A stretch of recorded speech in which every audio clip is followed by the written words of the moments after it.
민주화의 열기가 뜨겁던 시절. 그 열기는 35년 전 우리 대학에서도 타올랐는데요. 1986년 10월 28일 전개된 건대항쟁을 기억하며 이를 기록한 논문이 발표되었다는 소식 전달드립니다.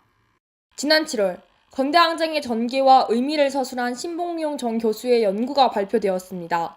이 연구는 건국대 시민정치연구소가 발간하는 시민정치연구 제2호의 특별기고되었는데요. 건국대 석좌 교수를 역임한 신봉용 전 교수는 당시 현장의 목격자이기도 합니다.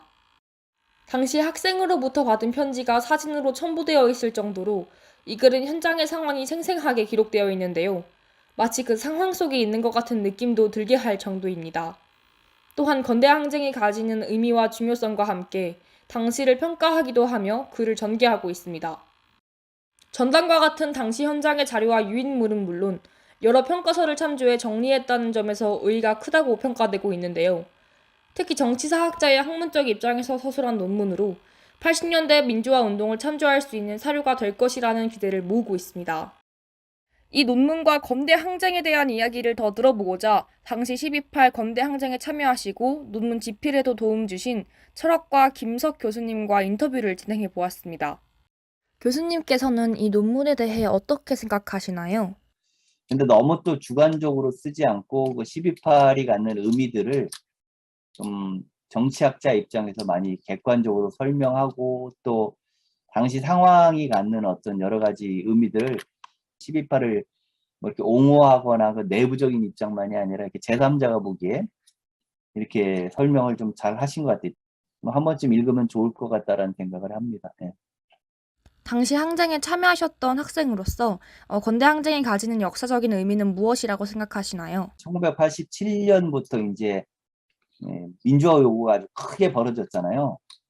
그 과도기로 가기 위한 과정에서 건대항쟁이 있었다고 봐요. 근데 86년 12월 28일 날 건대에서 있어서 최초로 반회세라는 말이 나왔어요. 조국 통일이라는 것도 최초로 등장하면서 그러니까 그런 것들이 본격적으로 얘기된 게 이제 건대에서 처음이라는 거지. 그 다음에 이제 이게 87년에 이제 그 1987 영화에도 나오지만 호원철폐 독재타도 이런 구호로 이렇게 나타나서 결국 이제 민주화 운동 혁명까지 이르게 된 과정으로 볼 수 있는 거죠. 그러한 대중 노선을 취하게 되면서 1987년에 6월 항쟁이라는 게 가능해진 거죠. 건대항쟁은 애학투련의 지도로 1986년 10월 28일부터 31일까지 우리 학교에서 전개된 학생 민주화 운동입니다. 전국 27개 대학 2천여 명이 건국대에 모여 애학투련 발족식을 가지고 집회를 진행하던 중 경찰의 진압이 시작됐습니다. 학생들은 발족식과 집회 이후 해산할 예정이었지만 경찰 병력이 자진 해산을 불허하며 학생들은 건물에 고립된 채 저항할 수밖에 없었습니다. 당시 경찰은 건물의 전기와 수돗물 공급을 차단했고 설상가상으로 이른 추위까지 밀어닥쳤습니다. 아무런 준비도 하지 못했던 학생들은 빵과 같은 음식을 공수하며 안전 귀가 보장을 요구했는데요. 결국 마지막 날인 31일 1447명이 연행되고 1288명이 공산혁명 분자로 몰려 구속되었습니다. 당시 정부와 언론은 이들의 집회를 공산혁명 분자 건국대 점거 난동 사건으로 꾸며 보도했는데요. 이는 학생운동 사상 최대의 공안 사건으로 기록되는 동시에 사법사상 가장 많은 단일 사건 구속자 수를 기록했습니다. 건대항쟁은 80년대 중반 흩어졌던 학생운동의 투쟁 역량을 결집시키는 계기가 되었습니다.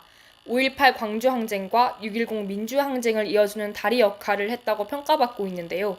건대항쟁은 우리 건대만의 역사가 아니라 민주화의 역사라고 할 수 있는 겁니다.